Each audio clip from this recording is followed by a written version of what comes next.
Welcome citizens, it's Matt from Madrealm Gaming, and today I want to show you a few ways to make money with the Aurora MR so you can quickly start earning your way up into another ship. As always, thank you to my subscribers and patrons, you all make this channel possible. If you find this video useful, please consider liking and subscribing. When I started playing Star Citizen, I had picked the Aurora MR and was told it was really all you would need to go forward. After playing alone for a long time, I began to convince myself that it would be almost impossible to earn my way up to a better ship.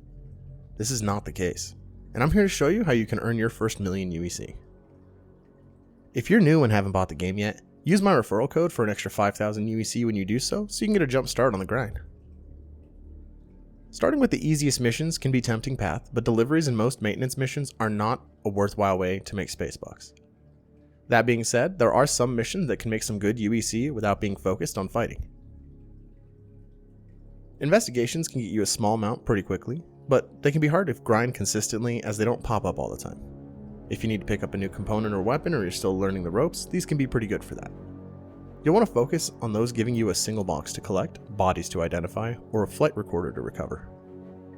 These typically pay out about 9k each, but the problem is that they can be hard to chain. Returning the box to where it should go can take a long time, and sometimes you can encounter some light resistance. Still a decent way to get started though, especially if you're still learning how to fly, but it's not an efficient moneymaker. Where you can make the most money in Aurora is surprisingly with FPS missions and ship bounty hunting. There are a few really unique missions like the hijacked 890 and seized narcotics. For FPS focused gameplay, I would recommend hanging out in the microtech system. This allows you to grind mercenary bunker missions while you wait for the 890 jump missions to pop up. It can be very hard killing the turrets at these locations, so hiding from their line of sight is usually your best option, but you can also try to take them out with your ship weapons. You can start with just a pistol and take their weapons as you go along. Alternating between these missions and the 890 jump is actually a really easy way to make at least 80k per hour, with the 890 jump giving you 45,000 by itself, and you get 14k per bunker. The 890 jump mission also spawns in the ArcCorp space, but you can't really chain FPS missions here like in other locations. Crusader isn't great for FPS bounties either, and Hurston is decent for them, but with the 890 jump mission in Microtech and repeatable bunker missions, you're honestly better off operating out there for FPS gameplay.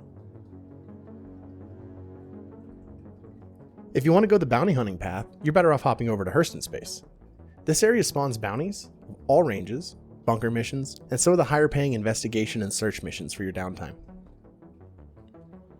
Though the Aurora isn't a top tier fighter, against most of the lower ranked bounties, it can do a fine job. The first thing I recommend doing is upgrading all 4 of your weapons hardpoints to Bulldog laser repeaters. They have a very forgiving range, they don't overheat easily, and still pack a solid punch against these weaker NPCs.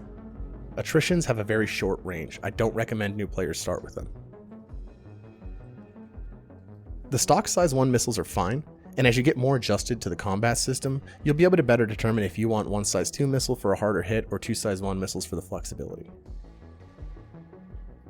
Now if you can't afford all 4 of those weapons, either do a quick mission or 2 and just pick up 2 of them, or use your stock yellow jackets and 2 bulldogs with the starting money that you get from using the referral code on screen. Filling those weapon slots needs to be a top priority for you.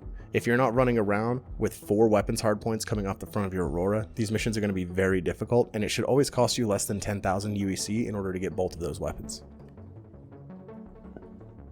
Regarding your shields, I would recommend upgrading to 2 palisades and bolt slots. That way you can maximize your shield HP and better protect this fragile ship's hull. Your stock coolers and power plant should be fine for everything you need on this ship, and you can really do all of these bounties with your stock component loadout, but if you're looking to upgrade something, make sure to get all 4 of those weapons hardpoints upgraded and swap out your 2 shields. As for how to do the missions, start by picking up your tracker authorization. You'll see these pop up and offer you various bounty rakes, starting with very low risk targets. Just quantum over to your target, wait for them to pop in, and take them out. Now in 3.12.0, sometimes it can take a minute or 2 for them to spawn in, but this has been fixed in 3.12, which is where I'm testing this. This will also give you bounties of that rank to work through. After doing a few bounties at very low risk targets, you'll get low risk target bounties unlocked with another tracker authorization.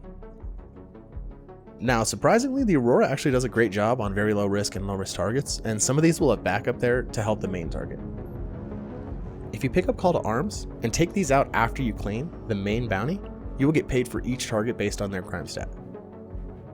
I found that I was able to earn between 25k to 30k every 15 minutes by quickly burning down these targets, killing the ads, and then moving on to the next. Upgrading to medium risk targets and group bounties was a lot harder to pull off and required the upgraded components, but I was able to earn 30 to 40k every 15 minutes. You will encounter some problems if you run into something tough like a Valkyrie or a Freelancer Misk, so I do recommend just turning tail and running if you get stuck fighting any of these. Abandon that bounty if that's one you picked up. Using these strategies, you should have no problem pulling in at least 80k per hour with an Aurora and reliably around 100k per hour once you're used to the ship. With an Avenger Titan coming in at 785k and the Cutlass Black at just under 1.4 mil, you can easily earn your way into a ship, and you can do this within 10 to 20 hours of starting the game. 172k would also get you the Grey Cat Rock permanently, and you can rent a Cutlass Black to rock mine until you pay for that, if you'd rather go that way. You do have several options. Don't feel discouraged about earning your way up in Star Citizen. Nothing feels quite as rewarding as finally sitting down in a ship that you ground out the UEC for in-game. If you found this guide helpful, please help me out by giving it a like and consider subscribing. Only 18% of my viewers are subscribed, and it would really help me grow if you could hit that big red button. If you're looking to play with a crew to earn UEC with, go ahead and join the Discord links down below, and if you want to catch me on my other variety gaming, I'm over on Twitch now. Thank you again to my patrons, and thank you for watching. I'll see you all in the next one.